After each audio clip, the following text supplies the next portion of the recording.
नमस्कार, आप देख रहे हैं न्यूज 18 राजस्थान। आपके साथ मैं हूं आसिफ। बुलेटिन की शुरुआत करते हैं बजट टॉप 20 से। बजट भाषण में निर्मला सीतारमण ने इनकम टैक्स स्लैब पर बात नहीं की, मतलब इसमें कोई बदलाव नहीं होगा। मिडिल क्लास इसमें बदलाव और स्टैंडर्ड डिडक्शन की सीमा को बढ़ाने की मांग कर रहा था।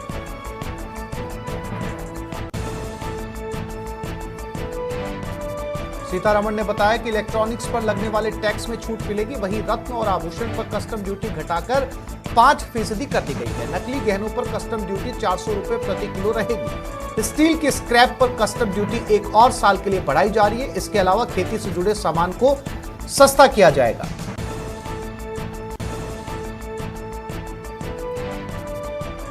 सरकार का नए टैक्स रिफॉर्म लाने की योजना, अगले 2 असेसमेंट साल तक अपडेटेड आईटीआर संभव होगी।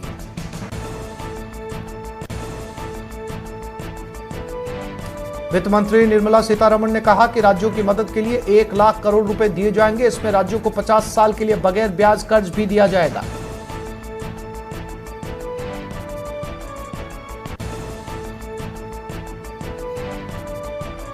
डिजिटल करेंसी को इसी वित्त वर्ष चालू किया जाएगा। वित्त मंत्री ने बजट के दौरान बताया कि देश में इसी साल डिजिटल रुपया जारी किया जाएगा।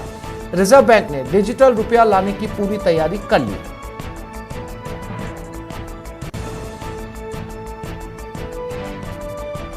रक्षा क्षेत्र में आत्मनिर्भर भारत को बढ़ावा दिया जाएगा। कुल खरीदी बजट में से 68% को घरेलू बाजार से खरीदी पर खर्च किया जाएगा। इससे रक्षा उपकरणों के आयात पर निर्भरता कम होगी। पिछले वित्त वर्ष से यह 58% से ज्यादा है।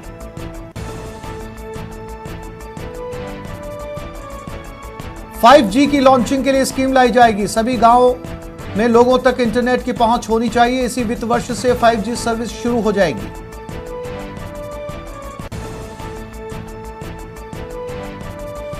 निर्मला सीतारमण ने कहा कि कोरोना काल में पढ़ाई का काफी नुकसान हुआ। वो बोली कि एक क्लास एक टीवी चैनल को 12 से बढ़ाकर 200 टीवी चैनल किया जाएगा। इसके अलावा डिजिटल विश्वविद्यालय की स्थापना होगी। वहीं मानसिक समस्याओं के लिए नेशनल टेलीमेंटल हेल्थ प्रोग्राम भी शुरू होगा।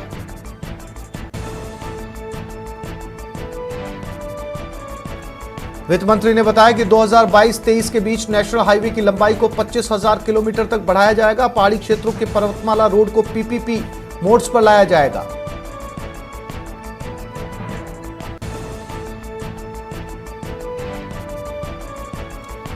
वित्त मंत्री सीतारमण बोली कि अगले 3 सालों में 400 नई वंदे भारत ट्रेनें तैयार की जाएंगी। इसके साथ अगले 3 सालों में 100 पीएम गति शक्ति कार्गो टर्मिनल तैयार किए जाएंगे। साथ ही 8 नई रोपवे का निर्माण होगा।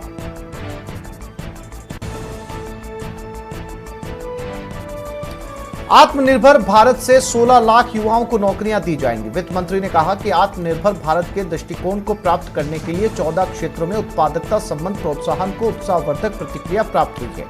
इनमें 60 लाख नई नौकरी सृजित करने और अगले 5 साल के दौरान 30 लाख अतिरिक्त नौकरी सृजित करने की क्षमता है।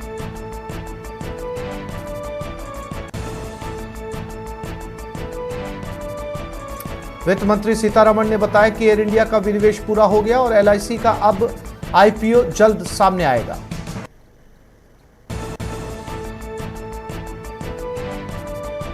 अमित शाह ने कहा कि बजट का आकार बढ़ाकर 39.45 लाख करोड़ करना कोरोना काल में भी भारत की तेजी से बढ़ती अर्थव्यवस्था को दर्शाता है।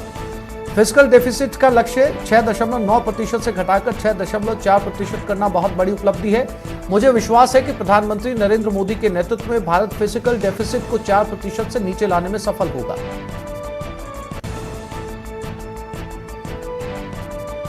केंद्रीय परिवहन मंत्री नितिन गडकरी ने कहा कि यह बजट एक विजन पेश करता है। इस साल और आने वाले सालों में देश की अर्थव्यवस्था की रफ्तार कैसी रहेगी, यह बजट विजन वाला बजट है और स्पष्ट तौर पर तरक्की को नई दिशा देने पर काम करने में मददगार साबित होगा।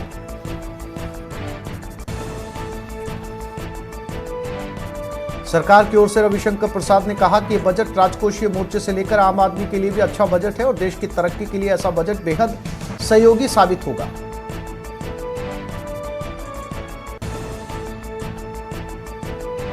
पूर्व केंद्रीय मंत्री और सांसद प्रकाश जावड़ेकर ने कहा कि शिक्षा के लिए 100 चैनलों का निर्माण डिजिटल शिक्षा को सुदूर क्षेत्रों में पहुंचाएगा, साथ ही डिजिटल डिवाइड को भी खत्म करेगा। इससे अच्छी शिक्षा सबको मिलेगी।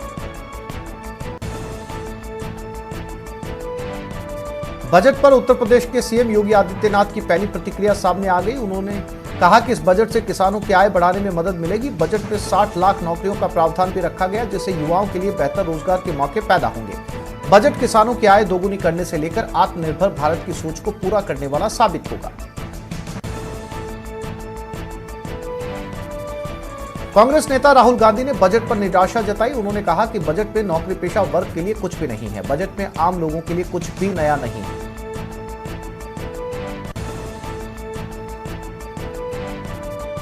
केंद्रीय बजट पर सीएम अशोक गहलोत ने प्रतिक्रिया दी। उन्होंने इस बजट को महंगाई बढ़ाने वाला और उद्योगपतियों की जेब भरने वाला बताया।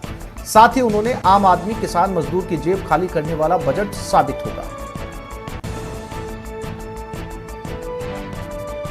बीएसपी प्रमुख मायावती ने बजट पर कहा कि संसद में आज पेश केंद्रीय बजट नए वादों के साथ जन्नत को लुभाने के लिए लाया गया है, जबकि गत वर्षों के वादों और पुरानी घोषणाओं आदि के अमल को भुला दिया गया है। केंद्र बढ़ती गरीबी, बेरोजगारी, महंगाई और किसानों की आत्महत्या जैसी गंभीर चिंताओं से मुक्त क्यों है?